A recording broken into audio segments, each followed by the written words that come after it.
এবারে বক্তব্য দিতে আসছে ভূতিরামপুর থেকে রামু ডাইনি। আপনার সময় 1 বছর 2 মাস।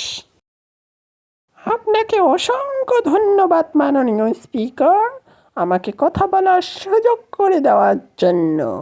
মাননীয় স্পিকার, আজকে আমি এসেছি পোছা মাছের দাম বৃদ্ধি নিয়ে কথা বলতে।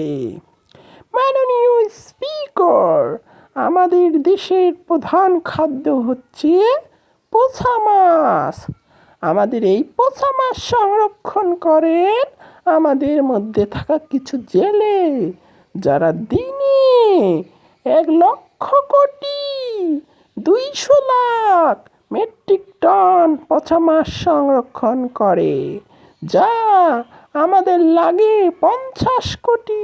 দিনে আমাদের 50 কোটি করে লাগে মাননীয় স্পিকার।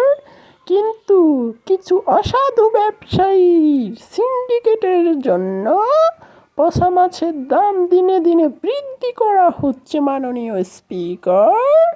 এখন আমার কথা হচ্ছে, আমি খাদ্যমন্ত্রীর দৃষ্টি আকর্ষণ করছি মাননীয় স্পিকার, তিনি যেন এই বাজারে মনিটরিংয়ের মাধ্যমে এই সিন্ডিকেট বন্ধ করে। তার ফলে আমাদের মতো কিছু গরিব ভূত যেন পচা মাছ কিনে খেতে পারে।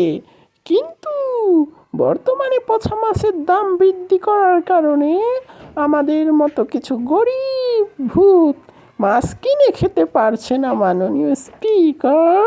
মাননীয় স্পিকার, আমার দাবি হচ্ছে খুব শীঘ্রই যেন পচা মাছের দাম কমানো হয়।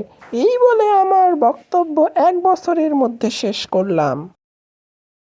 আপনাকে অসংখ্য ধন্যবাদ মাননীয় সংসদ সদস্য রামু ডাইনি।